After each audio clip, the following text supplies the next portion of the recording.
찬송가 384장입니다. 384장.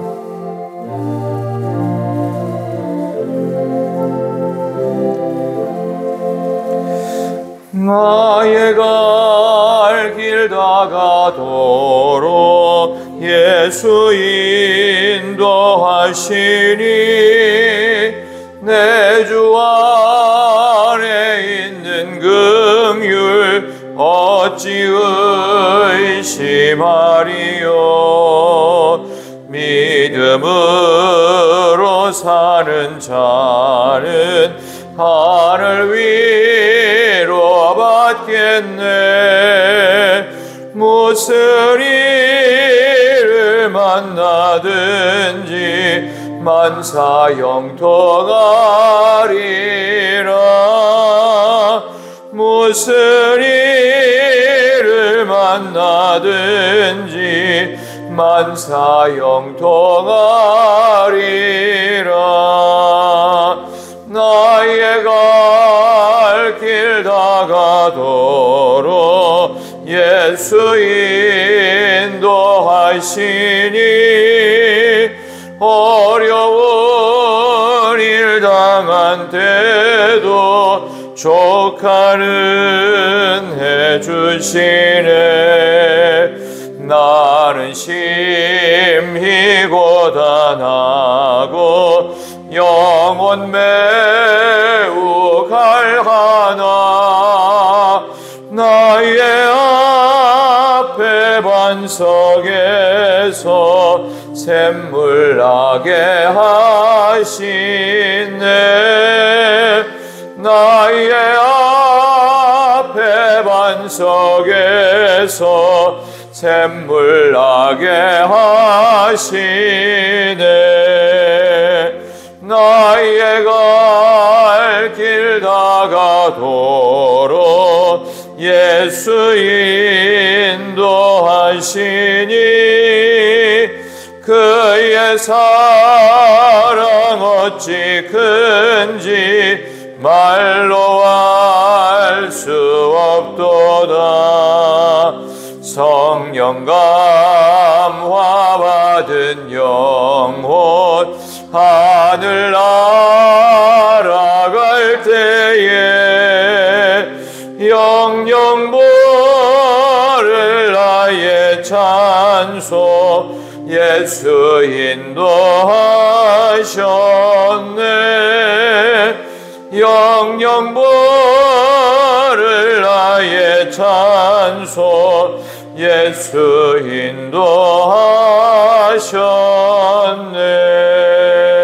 인도하셨네.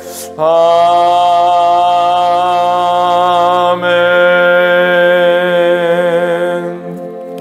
아멘. 하나님의 말씀은 열왕기상 14장으로 넘어갑니다.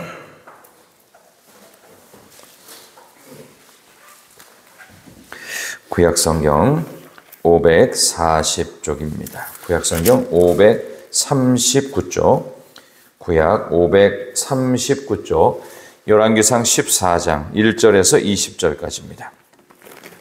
자, 주신 말씀을 한 절씩 교독합니다. 열왕기상 14장 1절부터 구약 539쪽, 제가 먼저 읽습니다. 그때 여로보암의 아들 아비야가 병든지라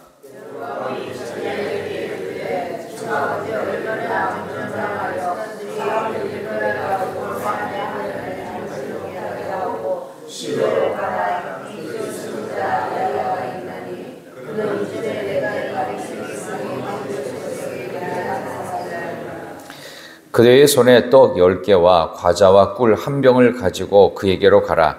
그가 그대에게 이 아이가 어떻게 될지를 알게 하리라.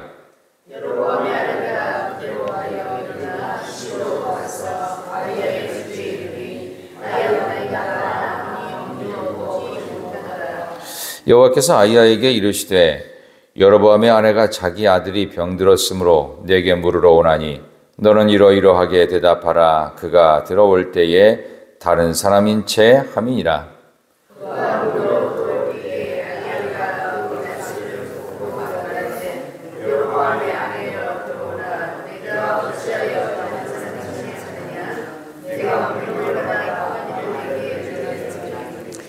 가서 여로보암에게 말하라. 이스라엘의 하나님 여호와의 말씀이 내가 너를 백성 중에서 들어 내 백성 이스라엘의 주권자가 되게 하고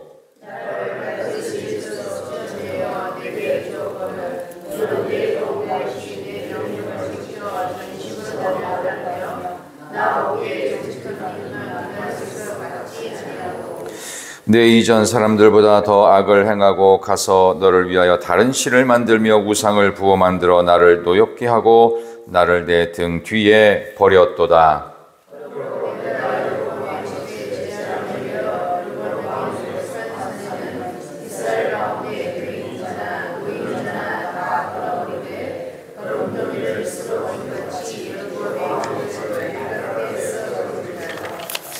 여로보암에게 속한 자기 성읍에서 죽은즉 개가 먹고 들에서 죽은즉 공중의 새가 먹으리니 이는 여호와께서 말씀하셨음이니라 하셨나니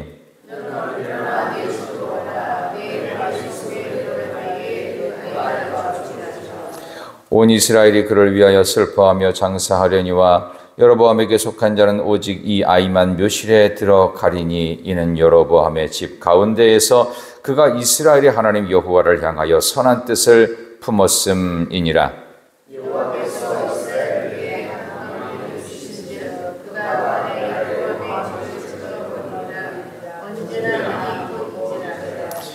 여호와께서 이스라엘을 쳐서 물에서 흔들리는 갈대같이 되게 하시고 이스라엘을 그의 조상들에게 주신 이 좋은 땅에서 뽑아 그들을 강 너머로 흩으시리니 그들이 아세라상을 만들어 여호와를 진노하게 하였음이니라.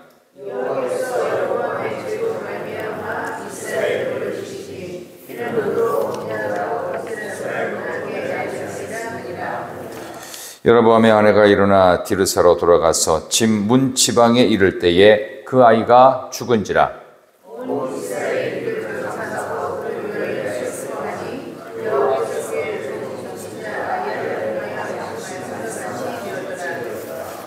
여로보암의 그 남은 행적 곧 그가 어떻게 싸웠는지와 어떻게 다스렸는지는 이스라엘의 왕 역대지략에 기록되니라.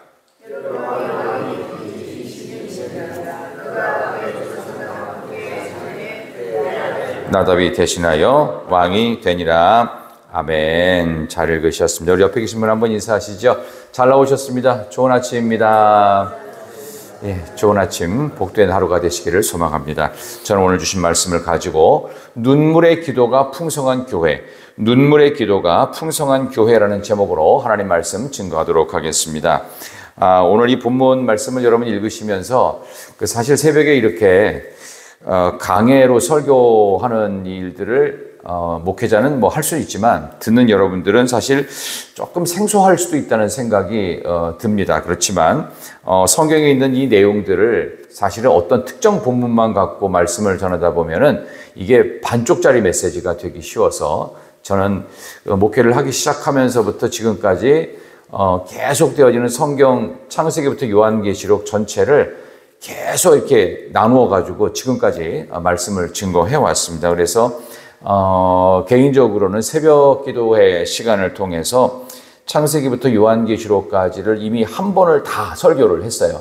그러니까 빠진 본문 없이 설교를 했다는 뜻이 되겠죠. 그리고 이미 두 번째로 다시 돌아와서 벌써 절반 정도 시간이 지납니다. 그래서 제가 설교를 하는 이 전체 진도는 혹시 궁금해하실 분들이 있을까봐 이 두란노에서 나온 이 생명의 삶이라고 하는 책이 있습니다. 이 책이 1년 365일 나와요. 한 달에 한 번씩 나오는 월간지가 되는데 이 책에 있는 진도를 그대로 갑니다. 그래서 혹시라도 그 말씀을 들으시면서 오해하지 말으셔야 될 것이 지금 목사님이 나를 들으라고 나한테 하고 싶은 소리가 있어가지고 저번만 골랐구나.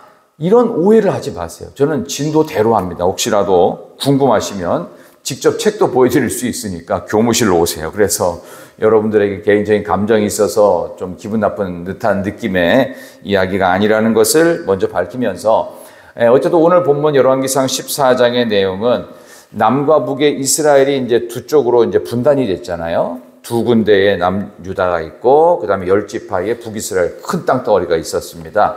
근데 오늘 이 14장의 내용은 남유다에 있는 르호보암이라는 솔로몬의 아들 왕과 그 다음에 여로보암이라고 하는 솔로몬의 신하 중 하나였던 그 왕이 된 자의 아주 심각한 스토리를 소개하고 있습니다.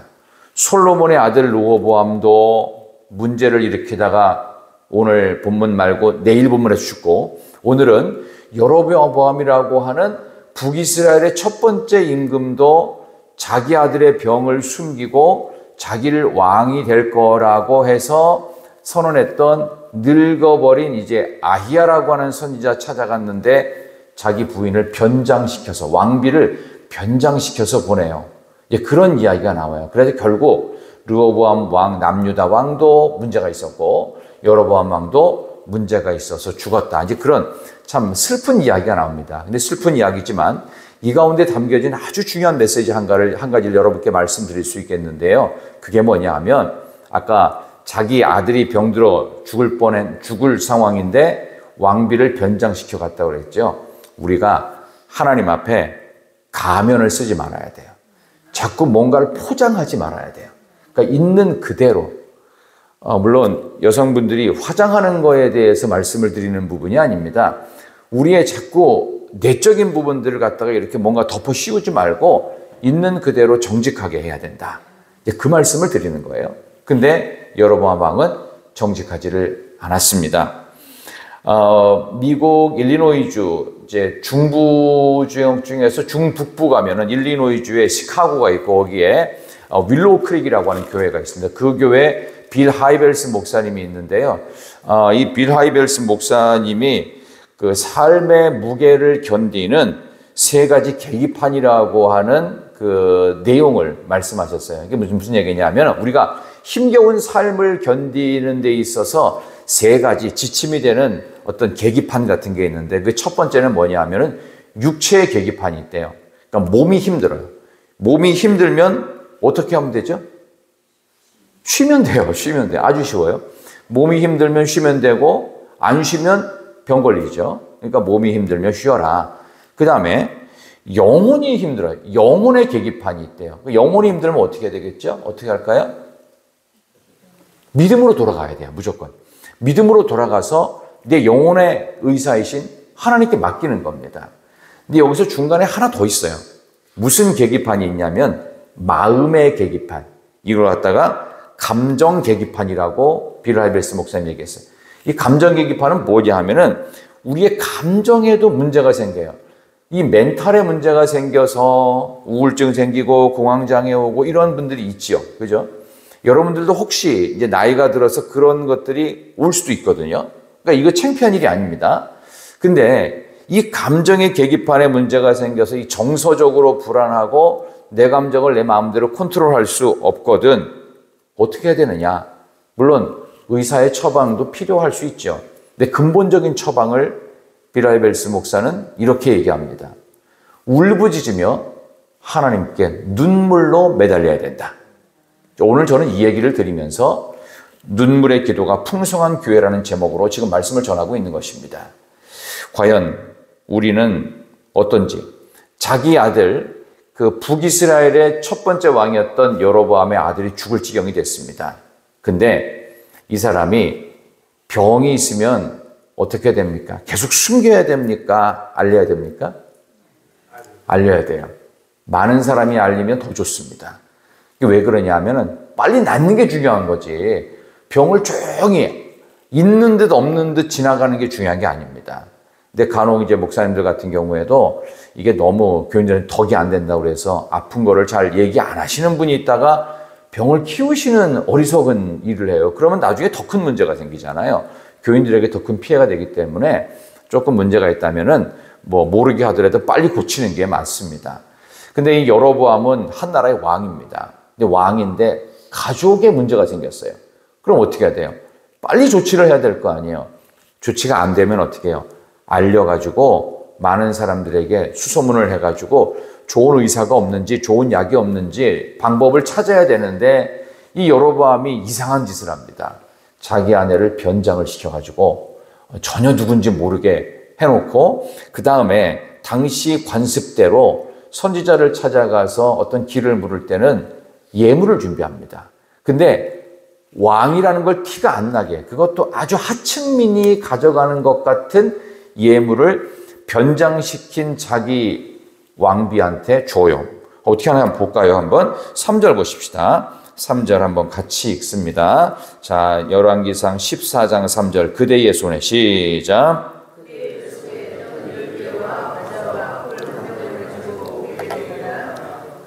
그대에게 이 아이가 어떻게 될지를 알게 하리라. 아멘. 떡 10개, 과자, 꿀 한 병. 저희 집에도 있습니다. 웬만한 집은 다 있는 겁니다. 그러니까 일반인처럼 보이는 거예요. 그리고 왕비의 옷을 입지 않고 일반인으로 변장을 시켜요. 그러니까 뭐 화장도 지우고 뭐 올린 머리도 막 내려버리고 뭐 어쨌든 아주 일반인처럼. 여러분들이 새벽에 오실 때는 별로 얼굴 신경 안 쓰고 오시잖아요. 대충 하고 오는 것처럼. 그냥 대충 한 거예요. 대충. 편하게 아주 그냥 일반 평민인, 일하다 온 사람처럼. 그렇게 해서 아이야 선지자 자기 남편을 왕으로 예언했고 하나님의 명령을 받았던 그 사람을 찾아가서 절박한 심정으로 갔는데 어떻게 하고 가요? 변장을 하고 갑니다. 이게 문제였습니다. 그 사실에 대해서 하나님이 가만히 두시질 않는 겁니다. 왜냐하면 이 여로보암이라고 하는 왕은 총 22년을 통치하다 죽는데 22년 통치 내내 하나님을 찾은 기록이 없어요. 이제 그에 대해서 그 다음에 좀 참고적으로 좀 말씀을 드리면 19절을 보시겠어요? 우리가 읽은 19절을 보면 찾은 기록이 없다는 것을 반증하는 내용이 나옵니다. 19절 여로보암의, 시작. 여로보암의 그 남은 행적 곧 그가 어떻게 싸웠는지와 어떻게 다스렸는지는 이스라엘 왕 역대 지략에 기록되니라. 아멘. 전쟁을 어떻게 했고 어떻게 나라를 다스렸는지는 이스라엘 왕 역대 지략에 가서 찾아서 읽어봐. 나는 여로보암에 대해서 특별히 할 말이 없다라고 하나님 말씀하시는 거예요. 그러니까 굳이 성경에 하나님과 무관한 삶에 대해서, 막산 삶에 대해서 성경은 기록하지 않고 하나님도 관심이 없다는 뜻입니다. 즉 하나님은 가장 큰 관심이 이렇게 새벽잠 못 자고 무거운 몸을 이끌고 어제도 힘들게 하루 살았지만 여전히 새벽을 깨우는 우리들에게 집중하고 계시는 줄 믿습니다. 믿지 않는 자의 기록은 역사책이나 찾아봐 그 얘기예요. 성경은 그렇게 하고 하나님은 어떤 사람을 기록해요? 다윗 같은 사람을 기록하는 거예요. 그 다윗의 이야기는 그냥 구구절절히 그의 치부를 다 드러냅니다. 어떤 잘못을 저질렀는데 어떤 경위로. 이게 성경에 그게 왜 기록할까요? 하나님의 관심은 진짜 믿는 자에게 가 있다는 뜻입니다. 그 사람이 완벽해서 관심이 갖는 게 아니에요. 잘못을 했고 허물이 많고 치명적인 실수를 반복했을지라도 다시 하나님께 돌아오는 자, 위장하지 않고 정직한 자, 하나님의 마음에 합한 자, 다윗 같은 사람에게 관심을 둔다는 거예요. 그러니까 우리는 잘못을 했어도 쪼르륵 달려와가지고 살려주세요. 그래야 된다는 거예요, 성경은. 바로 그 이야기를 하면서 여로보암은 하나님과 상관없는 22년의 통치의 시간을 마무리하는 이야기가 오늘 20절까지의 본문인데, 여기서 그는 자기 아내를 변장시켜서 아닌 채 하고 숨기고 그리고 체면치레하고 소문 안 나게 하면서 자기 아들이 병이 있다는 얘기까지도 아마 꽁꽁 숨겼을지 모릅니다. 근데 아이야 선지자에게 하나님께서 5절, 6절에 깜짝 놀랄 일이 있습니다. 한번 읽어볼까요? 5절과 6절. 여호와께서, 시작. 여호와께서 아이야에게 이르시되 여로보암의 아내가 자기 아들이 병들었으므로 내게 물으러 오나니 너는 이러이러하게 대답하라. 그가 들어올 때에 다른 사람 인체함이니라. 6절. 그가 문으로 들어올 때에 아이야가 그 발소리를 듣고 말하되 여로보암의 아내여 들어오라. 내가 어찌하여 다른 사람 인체하느냐. 내가 명령을 받아 흉한 일을 내게 전하리니. 아멘. 깜짝 놀랐어요. 여로보암의 아내여 들어오라. 어떻게 알았지? 그러니까 이 여자는 자기가 왕비라는 사실을 이 늙은 선지자가 이미 알고 있다는 사실 때문에 이제 오금이 저리는 거예요. 발발발발 떨면서 들어갑니다. 이미 우리 아이가 죽을 병이 있다는 것을 알고 있는 것을 눈치를 채겠죠. 이 여성들은 남자보다 이 좀 뭐라고 할까요? 이 촉이라고 하죠. 요즘 사람들은 촉이라고 하는 뭐 감각이 발달된 게 있어요. 근데 그게 왜 그런가 봤더니 심리학적으로 또 여성의 구조상 여성이 갖고 있는 남자는 절대 흉내도 못 내는 한 가지가 있습니다. 잉태를 할 수가 있어요. 출산을 할 수가 있어요. 이게 뭐냐 하면은 여성이 갖고 있는 모성 본능. 이게 자기 자식에게만 느끼는 게 아니라 모든 사람과 관계성 속에서 느끼는 하나님이 주시는 특별한 은사입니다. 여기 여성들에게 있거든요. 이게 그것도 자기 아들이 죽을 병이 있는데 이 사람이 이 늙은 선지자가 이미 상황을 다 알고 있어요. 혹시 내 아들에게 문제가 죽는 건 아닐까? 얼마나 불안했겠어요. 이미 자기가 변장하고 왔는데 여로보암의 아내여 들어오라. 이미 다 알고 있는 거예요. 이게 뭐지? 내가 남편 왕에게 속았나? 다 알고 나를 바보 취급한 듯이 다 짜놓은 판에 나를 보냈나? 별 생각을 다 했을 거 아니에요. 자기 아들이 죽어가는데 이제 마지막 풀뿌리 잡는 심정으로 변장하고 평민처럼 가서 미래를 물어보라고 이제 보낸 건데 얼마나 불안했을까 싶습니다. 4절 잠깐 보세요. 4절 다시 보겠습니다. 4절 여로보암의 아내가 시작. 여로보암의 아내가 그대로 하여 일어나 실로로 가서 아이야의 집에 이르니 아이야는 나이가 많아 눈이 어두워 보지 못하더라. 아멘. 나이 많고 눈이 어두워 못 보니까 변장하고 가면 절대로 못 알아본다. 이런 말을 듣고 갔을 거 아니에요. 근데 여로보암의 아내여 들어오라. 이게 웬일입니까? 이런 깜짝 놀랄 일 속에 뭔가 여로보암의 아내 그리고 아들이 죽어가는 상황 속에서 마지막 뭔가를 잡아야 되는 상황에 이 엄마는 불안하기만 합니다. 과연 어떤 일이 벌어질까? 이게 왜 이런 일이 벌어지는 거냐 하면요. 자기의 치부, 그것도 왕에게는 아무 문제가 없어. 왕의 아들에게도 문제가 없어. 또 국정을 논할 때 고대 사회 때 왕의 집안에 문제가 있으면 백성들로부터 지지를 못 받습니다. 그러니까 이런 것들을 다 고민하던 차에 아들이 죽을 병에 걸려서 낫지를 못하고 있으니 얼마나 불안했고 또 어미된 심정에서는 얼마나 힘들었겠어요. 그런 상황 앞에서 우리는 다시금 가면 벗고 하나님 앞에 정직한 심정으로 서는 모습이 있어야 될 줄 믿습니다. 근데 때가 너무 늦어버렸어요. 이걸 못 버립니다. 로마서 10장 11절에 보면 예수 믿는 사람들에게는 절대로 이런 일이 안 생겨야 되는 이야기를 사도 바울이 하는데 한번 잠깐 넘어갈까요? 신약 성경 로마서 10장 11절 보겠습니다. 로마서 10장 11절 보십시다. 로마서 10장 11절 말씀입니다. 신약 253쪽.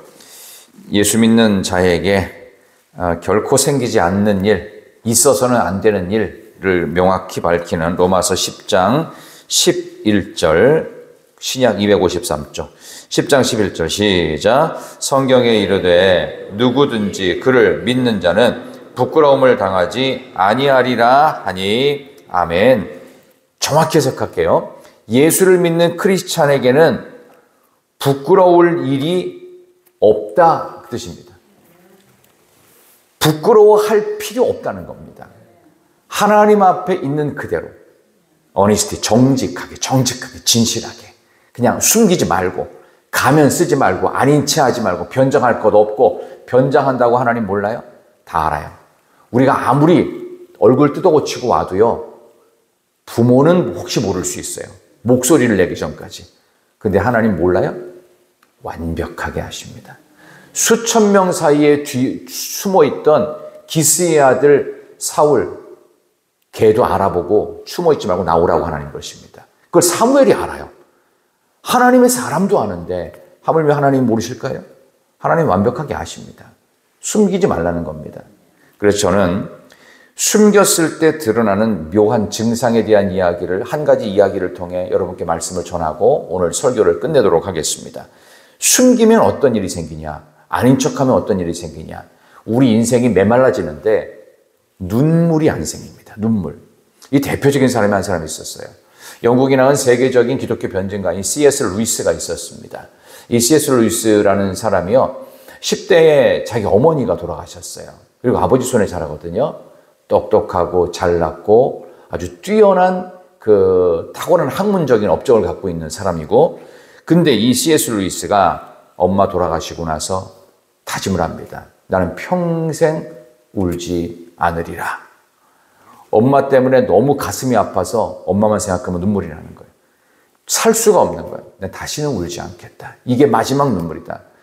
그리고 나서 58세가 될 때까지 정말 단 한 차례도 울지 않습니다. 이게 본인의 자서전에 나와요. 그러다가 눈물을 흘릴 한 가지 사건이 등장합니다. 여자를 만나요. 여자가 이게 좀 생기면 뭔가 이 감정의 변화가 생기는데, 조이 데이빗 맨이라고 하는 불치병을 앓고 암으로 인해서 1년만 살 수 있다는 시한부 선고를 받은 조이 데이빗 맨을 만나가지고, 이 조이 데이빗 맨이 이 C.S. 루이스라는 세계적인 석학 앞에 한두 차례 만나다가 어느 날 그런 얘기를 합니다. 너는 왜 그렇게 어리석고 무식하냐, 그런 얘기를 해요. 아니, C.S. 루이스 하면은 이 세계적인 석학입니다. 근데 무식하고 어리석으냐를 하니까 본인이 기분이 확 상할 뿐만 아니라 깜짝 놀란 거예요. 왜? 자기한테 한 번도 그런 얘기를 들어본 적이 없어요, 지금까지. 근데 58세가 됐는데 웬 여자가 나타나가지고 자기한테 무식하다고, 얼마나 어리석으냐, 그런 얘기하니까 이 여자에 대한 관심이 생긴 거예요. 얘기를 들어보면서 나중에 이 두 사람이 세기의 결혼식을 하게 됩니다. 60세의 결혼식을 하게 됐는데, C.S. 루이스의 자서전에 보면은 그런 얘기가 나옵니다. 나는 조이 데이빗 맨과 사는 몇 년의 시간을 통해서, 1년 산다고 했는데 몇 년 더 살아요. 그러다가 이제 조이 데이빗 맨은 죽는데 두 가지를 배웠다고 합니다. 첫 번째, 나는 다시 우는 법을 배웠다. 두 번째, 나는 신음하고 고통하는 법을 배웠다. 울 수 있는 것, 신음할 수 있는 것, 고통할 수 있는 것은 하나님의 축복입니다. 하나님은 우리에게 울게 하셨고 아파하게 하셨고 고통을 지나가고 겪게 하셨습니다. 혹시라도 여러분 하나님께 숨기고 있는 것이 있다면 눈물이 없을 것입니다. 아마 여러분이 갖고 있는 삶의 어떤 노하우와 그런 걸로 사셨을 겁니다. 혹시 지금이라도 기도할 때 눈물이 안 나거나, 가족을 생각할 때 눈물이 안 나거나, 우리 주님 생각할 때 눈물이 안 나시거든, 이 감정의 경계선에 문제가 생겼다고 보시면 됩니다. 어떠십니까? 저는 어제 이제 운전을 하면서 오는데 그런 생각이 갑자기 들었어요. 야, 하나님께서 나를 어떻게 이렇게까지 인도하셨을까라는 생각이 들면서, 나같이 자격이 없는 사람을, 나처럼 부족한 사람을 어떻게 이렇게 인도하셨나 라는 생각이 드는데, 막 이렇게 지나간 일들이 막 이렇게 주마등처럼 스쳐가면서 가슴이 뭉클해지는 시간들을 잠깐 겪게 되었습니다. 그래서 속으로 생각했어요. 살아있네. 정찬수 아직 살아있네. 감정이 묻어지지 않았네. 눈물을 주시는구나 라는 생각을 하면서 참 감사했던 잠깐의 시간이 있었습니다. 하나님 앞에 무조건 정직하셔야 됩니다. 기도를 하실 때도 저는 이런 기도를 권합니다. 하나님, 나는 속물입니다. 나는 속물입니다. 나 조건이 안 좋아지면 당장이라도 하나님이 없다고 소리칠 만한 나는 문제투성입니다. 하나님, 나에게 왜 이런 직함을, 이런 직분도 맡기시고 이런 큰 역할을 맡기셨는지요. 하나님, 나처럼 엉터리를, 하나님의 은혜 아니면 살 수 없는 나 같은 사람을, 난 조금만 힘들어도 불평과 원망이 나오고 큰 소리 지르는 나 같은 사람을 하나님, 저를 하나님 붙들어 주십시오. 창피한 기도거든요. 근데 하셔야 됩니다. 눈물을 흘릴 수 있어야 돼요.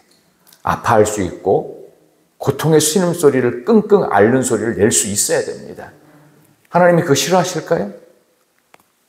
여러분의 혹시 부모님이 살아계시다면 여러분이 힘들어한다고 여러분들을 다시는 찾아오지 말라고 하실까요? 아니요. 저희 어머니가 여기서 한 2시간 반 거리에 살고 계시는데, 혼자 사시는데, 제가 힘들다는 얘기를 하면은 저희 어머니, 너 그딴 소리 하려면 다시는 오지 말라고 그러실까요? 아니에요. 당장 오라고 하든지, 또 저희 어머니 성격상 당장 여기로 오실 수도 있어요. 저희 어머니가 가끔 그런 얘기, 아마 설교 나중에 들으실 텐데, 여기 오는 버스편도 다 알아놓으셨대요. 근데 제가 오지 말라고 그랬어요. 아직은 오시지 마세요. 제발 가만히 좀 계시라고. 저희 어머니 성질이 좀 불같으신 분이고 잔다르크 같은 분이에요. 저희 어머니가 워낙 이 사형제를 기르신 분. 원래 남자 형제만 기르면 엄마들이 목소리가 커집니다, 일단. 왜냐하면 남자애들을 제압하려면 야! 하고 소리를 빡 질러야 되거든요. 안 그러면 남자애들은 잡히질 않습니다. 여자애들하고 달라요. 부모는 자녀를 향한 평생의 눈물이 있는 존재. 여러분 어떠신가요? 누군가를 위해서 눈물을 흘릴 수 있다는 건 굉장한 축복입니다. 근데 여러분은 자녀를 위해 눈물을 흘리기보다는 변장하고 숨기고 아닌 체하고 위장하고 들어갔다가 결국은 아들도 죽이고 본인도 기록될 것 없는 인생으로 끝나버리게 되고 자기 아내에게는 큰 못을 박아버립니다.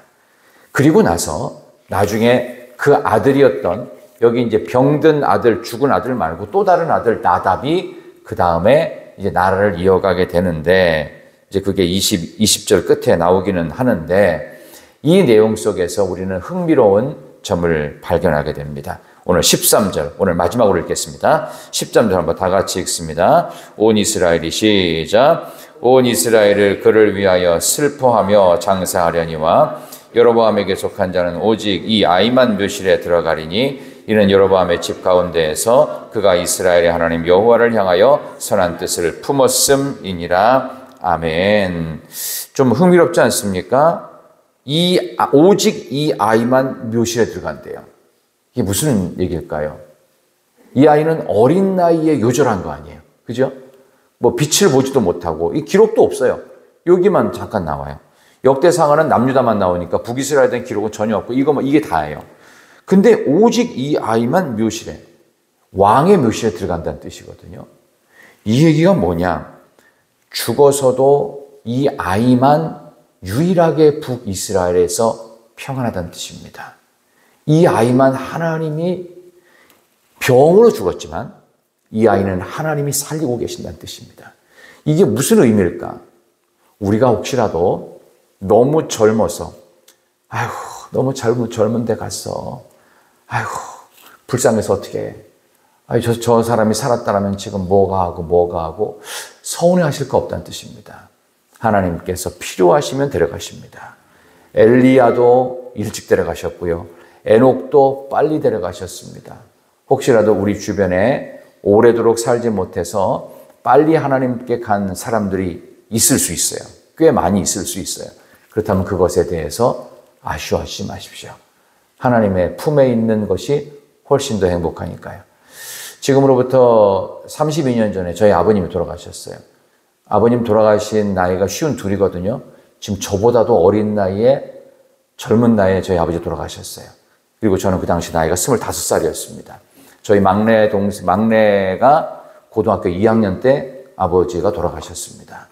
이해가 되질 않았어요. 왜 이렇게 아버지를 빨리 데려가셨나? 또 아버지가 신앙생활 잘 하셨거든요.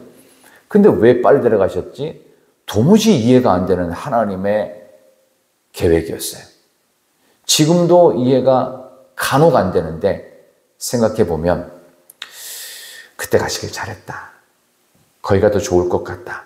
라는 생각도 문득 들면서 또 그리움이 많이 북받쳐 옵니다. 여러분에게 그런 사람이 있습니까? 살아계실 때 이제 내일이 어버이날 아닌가요? 그렇죠? 부모님 살아계신 분이 혹 계시다면 또 우리의 가족 중에서 관심이 필요한 사람이 있다면 눈물 흘려 주어야 될 시간이 되었습니다. 눈물의 기도가 풍성한 교회 여러분 되시기를 진심으로 축원합니다. 기도하겠습니다. 하나님 감사합니다. 오늘 여로보암 그가 하나님 앞에 어떻게 살았는지 숨기고 위장하고 감추고 아닌 척하고 괜찮은 척하다가 자기 아들을 사지로 몰았습니다.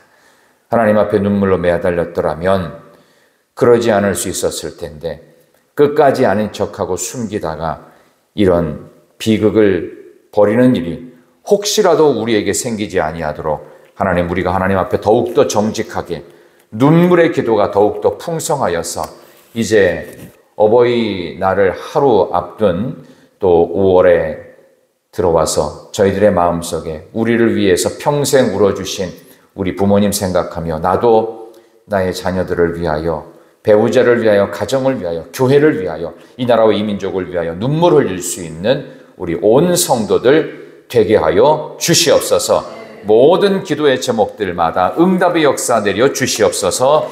예수님의 이름으로 간절히 기도하옵나이다. 아멘. 하늘에 계신 우리 아버지, 아버지의 이름을 거룩하게 하시며 아버지의 나라가 오게 하시며 아버지의 뜻이 하늘에서와 같이 땅에서도 이루어지옵소서.